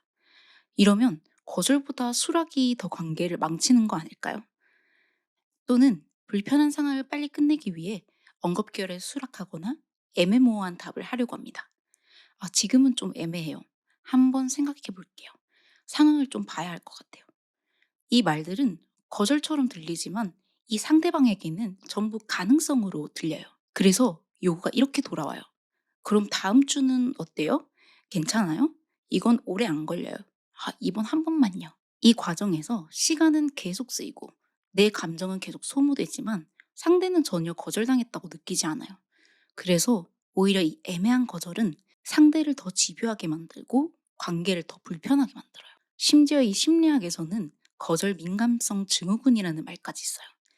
페리스 힐튼이 겪고 있다는 이 거절 민감성 증후군, RSD는 거절이나 비판을 단순한 감정, 상처가 아니라 실제 신체적 고통에 가깝게 느낀다는 것이 특징입니다. 아, 내가 너무 냉정했나? 저 사람이 나를 싫어하게 되는 건 아닐까? 이 관계가 끝나는 건 아닐까? 그래서 누가 봐도 이 거절을 해야 할 상황임에도 불구하고 자꾸 자기 자신을 설득하려고 합니다. 이 정도는 괜찮지. 이번만은 도와주자. 이 선택이 반복되면 그 사람은 어느 순간부터 이 자기 감정을 기준으로 결정하지 않게 돼요. 상대가 실망하지 않을지, 관계가 틀어지지 않을지, 나를 어떻게 볼지를 먼저 계산하게 되는 거죠. 언제부터인가 내가 무엇을 원하는지 흐릿해지고 남들이 나에게 무엇을 기대하는지만 또렷해지는 거죠. 자, 그렇다면 거절을 잘한다는 건 뭘까요? 많은 분들이 오해하는 게 거절을 잘한다는 건 말을 잘 포장하는 거라고 생각합니다. 상대를 기분 나쁘지 않게 하는 기술이라고 생각하죠. 하지만 거절을 잘한다는 건 사실 화려한 언변이 아니라 태도에서 나타납니다. 제 일화를 하나 알려드리고 싶어요. 저는 개인적으로 거절할 때 설명을 길게 하지 않습니다. 거리를 걷다 보면 자꾸 말을 거는 사람들 있잖아요. 그럴 때 우리는 어떻게 하나요? 아, 아니요, 괜찮아요. 아니요, 필요 없어요. 근데 저는 그렇게 하지 않아요. 누군가 갑작스럽게 어떤 질문을 했을 때 전 아무 말 없이 손에 X자를 만듭니다. 그러면 더 이상의 요구나 질문이 뒤따라오지 않더라고요. 어떻게 보면 너무 단호하고 정이 없는 사람이라고 생각할 수도 있어요. 하지만 제 시간은 너무 소중하고 거절도 많은 에너지가 필요한 일이기 때문에 최소한의 거절만을 추구하는 편이에요. 설명을 시작하는 순간 상대는 그 설명을 설득의 여지로 받아들이기 때문에 단호함이 필요합니다. 애초에 거절은 누군가를 설득하는 표현이 아니에요. 자신의 의사이자 통보에 가깝습니다. 거절을 잘하는 사람들의 공통점은 상대의 감정을 책임지지 않는다는 점입니다. 상대가 실망할 수는 있지만 그 실망까지 내 몫은 아니라는 걸 아는 거죠. 이런 단호한 거절도 있지만 관계를 유지해야 하는 사람이 있다면 상대방의 상황을 공감하는 것과 동시에 스스로 왜 해줄 수 없는지 단순하게 알려주면 좋습니다. 혹은 이런 상황이 나는 당황스럽다. 다음에 이런 상황이라면 도와드릴게요. 라고 추후 도움을 줄 수 있다. 이렇게 표현하는 것도 좋아요. 지금은 그럴 수 없다. 난 할 수 없을 것 같다. 오늘은 안 될 것 같다. 이렇게 현재성을 부여해 주는 게 좋아요. 그리고 이 거절이 관계의 전체적인 반응이 아니라 이 사안에서만 내가 어렵다는 것을 명확히 해도 좋아요. 무슨 상황인지 알겠는데 돈과 관련된 부분은 나도 사실 어려워. 라고요. 자, 그럼 이 거절을 쉽게 하지 못하게 하는 사람들도 있잖아요. 이 사람들은 단순히 부탁하는 수준을 넘어서 상대의 심리를 교묘하게 이용합니다. 첫 번째는 한 번의 동의를 이용하는 사람입니다. 첫 동의 후에는 거절이 있더라도 어떤 수단을 쓰면 반드시 해줄 거라고 믿고 그 상황을 길게 끌고 갑니다. 그래서 한 번의 수락은 그 다음의 거절을 어렵게 만듭니다. 그래서 무리한 요구에는 단호해야 한다는 이유가 여기 있는 거죠. 꼭 원하지 않는 상황이라면 단 한 번의 기회도 주어서는 안 됩니다. 두 번째는 선택지를 조작하는 사람입니다. 아주 어려운 선택과 상대적으로 쉬운 선택을 동시에 내놓습니다. 이것 좀 해줄 수 있어? 아니면 이거라도. 사실 이건 선택이 아닙니다. 유도죠. 애초에 원하는 요구가 이 쉬운 선택으로 보이는 두 번째 요구였을 가능성이 높습니다. 이 업무 좀 해줘. 안 되면 이거라도 좀 해줄 수 있어? 라고 해서 상대방의 죄책감을 이용하는 거죠. 세 번째는 협박과 동요를 사용하는 유형입니다. 이거 안 해주면 어떻게 될 것 같아? 다른 사람에게 퍼뜨릴 거야. 이런 식으로 상대방을 무차별적으로 괴롭힙니다. 관계폭력 가해자들이 이 방식을 자주 사용합니다. 피해자 본인에게만 연락하는 것이 아니라 연락을 받지 않으면 가족, 직장, 주변 사람들에게까지 연락합니다. 왜냐하면 피해자가 동요될 걸 알기 때문이에요. 고립될까봐, 민폐가 될까봐, 평판이 망가질까봐. 대체로 이런 사람들은 아주 급하고 절박해 보입니다. 그리고 이 경계가 분명한 사람과 경계가 흐릿한 사람을 아주 빠르게 구분해냅니다. 설명부터 시작하는 사람, 미안해하는 사람, 거절하면서도 상대 기분을 살피는 사람, 이 모든 태도는 이 사람들에게 조금 더 미뤄도 되겠지? 라는 신호를 읽힙니다. 그래서 착한 사람은 처음부터 표적이 되고 단호한 사람은 처음부터 피하게 되는 거죠. 거기다가 가해자가 잃을 게 없는 상황이라면 더욱더 위험한 상황이 되죠. 그 거절에 집착하기 때문이에요. 제가 만나서 들었던 가해자들의 상황은 굉장히 신기하게도 비슷했어요. 가해자들이 이미 중독에 취약하고 주식, 투자, 도박 등으로 이미 대안이 없는 상황에서 가해야 하는 경우가 많았다는 거예요. 이렇게 거절을 잘 하지 못하면 우리가 착한 사람이 되려고 애쓰다가 안전한 사람이 되는 걸 포기한다는 거예요. 거절은 관계를 끝내는 행동이 아니라 관계를 망가지지 않게 하는 가장 이른 경고일지도 모릅니다. 거절이 결국 관계를 끝내는 행위가 아니라 내 삶의 경계를 만드는 행위인데요. 그 경계가 있는 사람, 은근히 매력적이거든요. 거절이 부정적이라는 생각을 하지 않기 시작하면 생각보다 더 많은 시간, 유익한 시간들이 생길 겁니다. 거절을 처음부터 잘하는 사람은 없습니다. 모든 거절을 완벽하게 해야 할 생각조차 하지 않는 것이 좋습니다. 다만 이건 기억하셨으면 좋겠어요. 수락에는 책임이 따른다는 거. 그리고 그 책임은 누구도 대신 져주지 않는다는 거. 모든 선택에는 성인이라면 이 스스로가 감당해야 한다는 걸 잊지 않으셨으면 좋겠습니다. 수락도 거절도 어렵다면 꼭 누군가에게 도움을 요청하고 그 요구가 꼭 멀어지길 간절히 바라겠습니다. 지금까지 김진주의 모자이크 김진주였습니다. 안녕하세요. 김진주의 모자이크 김진주입니다. 오늘은 오랫동안 제가 생각해 오던 이야기를 해볼까 합니다. 저는 오래전부터 가해자를 만나보고 싶었습니다. 처음엔 '왜 하필 나였을까?' 라는 답을 얻기 위해서였고, 시간이 지나니까 '왜 하필 이 사람은 이렇게 된 걸까?' 라는 답을 알고 싶어서였습니다. 그래서 언젠가 이 대한민국에서 흔히 말하는 이 회복적 사법을 진짜로 할 수 있는 프로젝트를 해 보고 싶다라는 생각을 하기도 했었습니다. 심리학자들과 뭐 만남을 설계를 해서 한 달에 한 번씩 만나서 서로의 입장을 들어보고 그래도 조금이나마 이해해 보는 시간을 가지는 걸요. 해외에서는 유가족이나 뭐 강력 사건 범죄의 경우 피해자와 가해자의 만남을 주선해 주기도 한대요.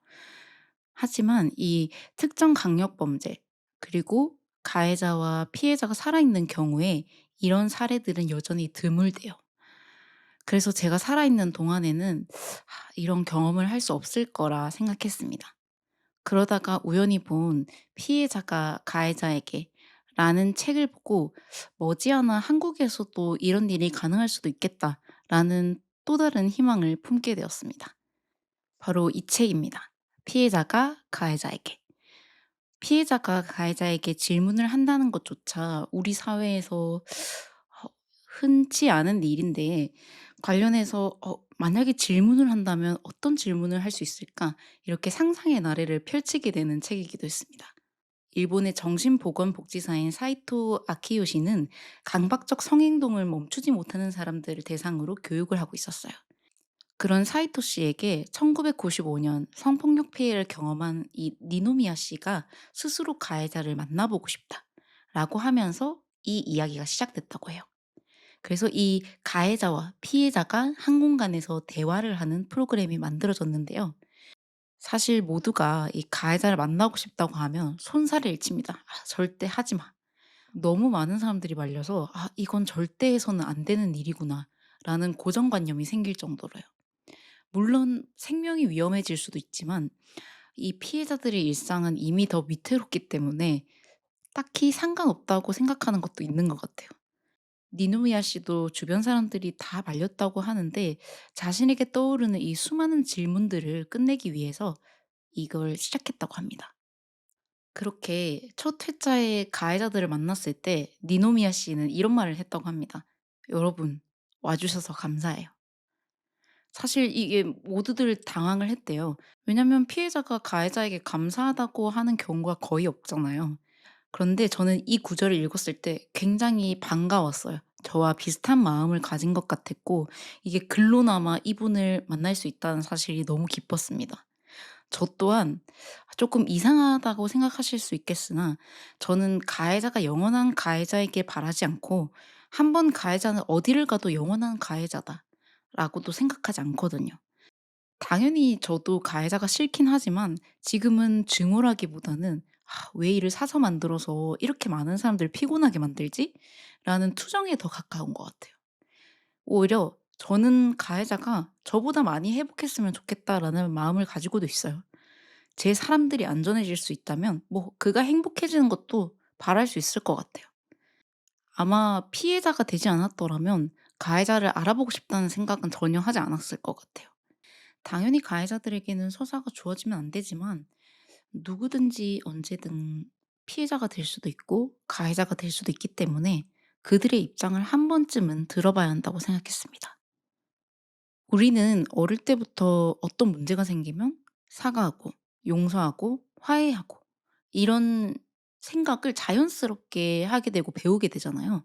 그런데 때로 이 가해자들의 사과는 굉장히 진실되지 못한 것 같고 와닿지 않죠.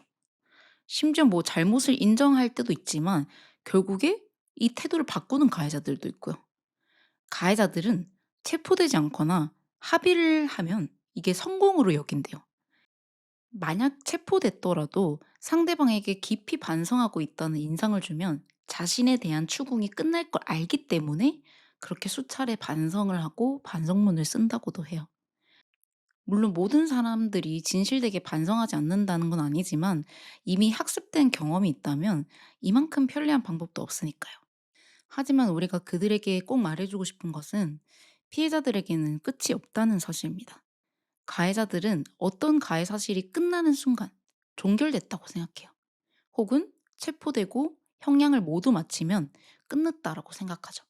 하지만 이 피해자들에게 시간이 약이라는 말은 도통 듣지 않을 때도 있긴 해요. 겉으로는 멀쩡해 보이다가도 불현듯 찾아오고, 사건이 일어났던 날이 다가오면 뭐 갑작스럽게 신체 반응을 보이는 기념일 반응이 나타나기도 하고, 사건 이후에 모든 인간관계와 환경에 대한 불신이 생기면서 온 세상이 무너지는 것 같거든요. 그래서 이 단순한 사과만으로는 피해자에게 진심이 와닿지 않는 것 같아요. 저도 그래서 가해자의 반성문을 보면서 화가 났던 건 아닐까라는 생각이 들기도 하더라고요. 기억을 빨리 잊고 싶다는 마음은 피해자뿐만 아니라 가해자도 마찬가지래요. 가해자들은 기억의 망각을 통해서 사건에서 멀어지려고 하고, 피해자들이 사건 이후에도 이 수많은 고통을 안고 살아간다는 사실조차 모른 채 살아간다고 해요. 피해자는 수많은 세월 동안 '왜 하필 나였을까?'라는 질문을 품고 사는데, 이 질문에 답해 줄 수 있는 건 가해자뿐이거든요. 그런데 실제로 그들 역시 왜인지 설명할 수 없는 사람들이 대부분이라고 해요. 왜냐하면 그들 또한 자신이 어떤 사람인지 잘 모르는 사람들이 많대요. 그래도 계속 끊임없이 질문한 끝에 들어볼 수 있는 대답은 굉장히 허무할 거래요. 뭐 조건만 맞는다면 누구라도 상관없었다. 얌전하고 순종적인 것 같은 사람을 선택했다. 피해자들이 예상했던 이유와는 달리 가해자들은 자신보다 작고 약하며 지배하기 쉬운 존재를 선택한다고 해요. 이런 사람들은 공통적으로 자신이 가치 없어 보이는 경험을 겪는데요. 남자다움과 같은 이 사회적 고정관념에 묶여서 스스로를 표현하지 못할 때가 있잖아요. 예를 들면 남잔데 울면 안 되지. 이런 것처럼요. 그렇게 남자답지 못하면 나약한 존재라고 믿게 되고, 이 감각의 주체성을 잃어버려요. 이런 사람들은 어떨까요? 자신을 잃은 상태에서 타인을 이해할 수 있는 시간은, 여유는 더욱 없겠죠. 인정받고 싶다는 이 승인 욕구가 '여자들은 참 일 편하게 하네. 여자로 태어났으면 진짜 편했을 건데.' 라는 질투와 부러움, 비교가 이 무의식으로 쌓이게 되면 그게 가해 행위로 발현되면서 우월감을 확인하거나 자신감을 회복하려고도 한대요. 인기 역시 승인 욕구와 연결된다고 해요. 사람은 누구나 이성에게 인기 있고 싶어 하잖아요. 그런데 이런 욕구가 좌절된 경험이 많은 사람들, 이런 사람들이 왜곡된 방식으로 표출되기도 한대요. 스트레스가 극도로 높아졌을 때 해소 방법을 몰라서 가해로 이어지는 경우도 있다고 해요. 우리에게는 상식적으로 납득이 잘 되지 않지만 그들에게는 올바른 길을 배울 기회조차 없었던 이 과거 때문에 바로잡기 어려웠을지도 모른다라는 생각을 하게 됐어요. 가해자가 분명 잘못했지만 사회를 함께 살아가는 우리도 잊지 말아야 할 것들이 있습니다. 책에서 말하는 강간 신화처럼 형식적인 피해도 없고 형식적인 피해자도 없다는 것. 죄의 무게는 있을 수 있지만 범죄 피해의 무게는 비교할 수 없다는 것. 가해도 피해도 서로 비교하지 않고 각자의 사건으로 바라봐야 한다는 것. 이것이 우리가 범죄로부터 멀어지는 방법이 아닐까 싶습니다. 이 책에는 가해자들의 솔직한 서신이 꽤나 많이 담겨 있습니다. 그들을 이해하고 싶지는 않지만 결국 그들 역시 다시 이 사회로 돌아오는 사람이라면 한 번 정도는 들어볼 필요가 있어 보입니다. 아직까지는 판타지 소설처럼 이룰 수 없어 보이는 소망일지도 모르겠지만 국가와 같이 제가 가해자를 만날 수 있는 날이 찾아오면 좋겠습니다. 관련해서 법무부는 관심이 있다면 메일로 연락을 부탁드립니다. 진정한 회복적 사법이 가능한 나라가 될 때까지 열심히 숨겨진 이야기를 전하겠습니다. 김진주의 모자이크는 여기까지입니다. 감사합니다. 안녕하세요. 숨겨진 이야기를 다루는 김진주의 모자이크입니다. 우리는 가끔 이런 질문을 하곤 하죠. 왜 살아야 되지? 이 질문은 생각보다 자주 하게 되잖아요. 뭐 힘들 때, 지칠 때, 무언가라도 의미를 찾고 싶을 때 겉으로 보면 왜 살아야 하지? 라는 질문은 삶에 대한 의심처럼 보이지만 저는 오히려 반대로 생각이 들더라고요. 정말 살고 싶다 라는 증거로요. 정말로 살고 싶지 않다면 굳이 살 이유를 찾지 않을 것 같아요. 이유를 묻는다는 건 정말 어딘가에 내가 살고 싶다는 이 욕구가, 이 가치가 숨어 있는 거라고 생각합니다. 그 중에서도 이 생각을 굉장히 많이 하는 사람 중에 하나가 살인 미수 범죄의 피해자들이라고 생각합니다. 들은 진짜 삶의 끝에 가까이 있었던 사람들이잖아요. 숨이 끊어질 뻔했고 의식을 잃기도 했고 정말로 마지막일 수도 있었던 순간이 있었기 때문에 이 죽음에 대한 질문을 굉장히 많이 하게 되는 것 같아요. 사회는 말합니다. 살았으니까 너무 다행이다. 물론 굉장히 좋은 말 같지만 이 문장으로 인해서 많은 것들이 생략돼요. 왜냐하면 이 사건의 피해자들은 결국 그 순간에 살아있는 게 다가 아니잖아요. 계속 끝까지 살아나가야 된단 말이죠. 그렇기 때문에 이 공포, 후유증, 뭔가 장면, PTSD 이런 것들이 다 축약되는 느낌이 들어요. 법은 더 냉철하죠. 오로지 결과를 중심으로 분석을 하기 때문에 죽었는가 살아있는가, 만약 피해자가 죽지 않았다면 미수가 되겠죠. 그 한 단어 때문에 이 회복의 과정은 모두 생략이 되는 거죠. 수술 때 있었던 시간, 의식이 돌아오기까지 겪었던 고통들, 재활의 시간들, 이런 것들이 사회에서는 살았으니까 다행이다라는 말로 생략되고 법에서는 죽지 않았으니까 미수라는 말로 생략됩니다. 살인미수 피해자의 생존은 과연 누구의 몫이 큰 걸까요? 가해자의 실패였을까요? 아니면 피해자가 끝까지 버틴 결과일까요? 미수범죄의 피해자들은 거의 대부분 피해자가 도망쳤고 가해자를 제지했고 위험을 감지해서 신고를 했고 수술을 견디고 기적적으로 몸이 회복하려고 애쓴 결과입니다. 그 생존은 정말 수많은 선택과 불안, 저항의 결과였을지 모릅니다. 그런데 법의 구조 안에서는 사망하지 않음이라는 한 줄로 정리되면서 그 자체로도 살인미수 피해자들은 씁쓸함을 느끼지만 제목이 달라지는 순간부터 형량이 낮아지니까 스스로의 존재의 가치를 부정당하는 느낌을 받기도 해요. 우리나라의 양형 기준을 보면 살인죄의 기본 양형이 거의 10년에서 16년이거든요. 그런데 살인미수는 약 한 3년 4개월에서 10년 8개월 사이로 낮아져요. 그저 미수라는 이유만으로요.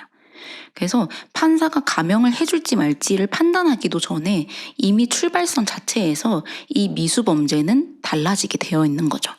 그래서 이 결과가 사망이 아니면 형량 범위부터 달라진다는 거. 이게 굉장히 생각보다 많은 무력감을 주기도 하더라고요. 판결문에서 피해자가 사망에 이르지 아니한 점이라는 감경 요소가 언급될 수는 있지만 피해자의 사건 이후의 삶이나 이 고통들은 형량 판단의 수치로 그닥 크게 반영되진 않습니다. 이뿐만 아니라 한 가지 더 들여봐야 될 게 실제 재판에서는 많은 감경 사유들이 있어요. 자수, 반성문 제출, 합의 시도, 초범 여부, 우발성, 심신미약 주장 이런 요소들이 법적으로 양형 기준으로 쓰이기도 해요. 양형 사유 중에 반성이라는 부분은 저도 많이 분노했던 지점인데 반성문 수십 통이 제출되고 합의조차 하지 않았는데 이게 판결문에 반영이 되기도 해요. 하지만 이 가해자의 반성은 피해자의 안전이나 회복과는 전혀 무관한 일이잖아요. 만약 살해 의도가 분명하고 실행 행위가 구체적이고 우연한 변수로 사망에 이르지 않았다고 하더라도 우리나라의 법은 그 결과만을 가지고 감경을 하기 시작합니다. 그렇기 때문에 살아남은 피해자는 결과적으로 의도와 상관없이 사건의 본질과는 다르게 경미한 사건의 피해자로 분류될 위험이 있습니다. 반면에 일부 국가에서는 살인 미수라고 해서 반드시 깎는 것이 아니라 살해 의도가 얼마나 명확했는지, 행위가 어디까지 실행되었는지를 중심으로 판단합니다. 이 차이는 법이 어떤 지점을 더 중요하게 보느냐인 겁니다. 피해자가 살아남은 것이 가해자의 선택 때문이 아닌 경우에도 왜 가해자의 형을 낮추는 기준이 되어야 하는지 저는 참 의문이 듭니다. 제가 가해자의 신상 공개를 간절히 바랬던 이유도 여기 있습니다. 신상공개의 기준은 네 가지인데요. 1. 범죄의 잔인성 및 중대한 피해 발생. 2. 충분한 증거 확보. 3. 국민의 알 권리 및 공공의 이익. 4. 미성년자가 아닐 것. 살인미수는 죽지 않았다는 이유로 사회적 인식에서 한 단계 낮게 분류되는 경향이 있습니다. 실제로 최근까지도 살인미수 사건에서는 신상공개가 극히 제한적으로 이루어졌습니다. 잘 생각해 보자고요. 우리 신상공개는 대부분 이미 사회로 돌아오지 못하는 그런 범죄자들이 많았습니다. 무기징역이 선고되거나 장기간 수감이 예정된 사람이었죠. 그렇기 때문에 많은 이들에게 신상공개는 진짜 범죄 예방을 위한 제도라고 인정받지 못했던 거죠. 그저 분노를 표출하는 장치였을 뿐이고요. 살인미수의 가해자는 다시 사회로 돌아와서 그 공간 안에서 살아가야 할 가능성이 높습니다. 그런데도 오랫동안 살인미수 사건의 가해자들은 신상공개가 거의 이루어지지 않았거든요. 결과가 사망이 아니었다는 이유만으로 위험성의 평가가 한 단계 낮아지기 때문입니다. 살아남은 피해자는 가해자와 같은 사회 안에서 다시 마주칠 가능성이 높은데도 불구하고 그 위험성은 충분히 반영되지 못한 것 같습니다. 제가 국가배상을 청구한 이유도 역시 비슷한 맥락이 있습니다. 살아있다는 이유로 사건의 중대성이 축소되고 수사의 밀도가 낮아지면 피해자들은 이런 생각을 저절로 하게 됩니다. 내가 죽었더라면 더 빨리 해결했을 텐데, 내가 죽었더라면 더 많은 검사를 정확하게 했을 텐데, 내가 죽지 못해서 더 힘든 상황이 주어지는 것에 고통받습니다. 죽지 않았으니까 다행이라는 말로 정리되고 죽지 않았으니까 미수라는 말로 정리된다면 그 사이에서 제도의 긴장도는 떨어지게 되겠죠. 수사기관의 정성과 집중도는 사건의 결과와 무관해야 되는 거죠. 그런 상황을 수차례 겪어왔기 때문에 살아있는 범죄 피해자가 수사기관의 수사부실을 따진 이 국가배상의 판례조차 찾기도 어려웠습니다. 이해가 되더라고요. 국가배상에서 패소할 경우에는 그 비용조차 그 피해자가 부담해야 되고 국가배상에서는 피해자의 모든 행위가 의심받습니다. 정말 주변 사람들의 잊고 살으라는 말이 이해가 될 정도더라고요. 사망사건은 중대사건, 생존사건은 한 단계 낮은 사건. 그 인식이 굳어질수록 살아남은 피해자는 존재의 이유조차 흐릿해지겠죠. 사망의 결과가 이어진 피해자들은 반드시 그 결과에 책임을 지게 만들어야 합니다. 하지만 살아있는 피해자에 대한 이야기도 나라가 더욱 크게 들어야 됩니다. 피해자들은 여전히 우리나라에서 살고 있고 그들도 간절히 이 나라에서 살고 싶기 때문입니다. 저는 살인미수 피해자로서 우리나라가 오로지 피해자가 노력해서 살아남은 것이 가해자에게 수많은 혜택을 주고 있다고 느낍니다. 과연 여러분은 살아있어서 다행인 나라에 있으신가요? 지금까지 김진주의 모자이크입니다. 감사합니다.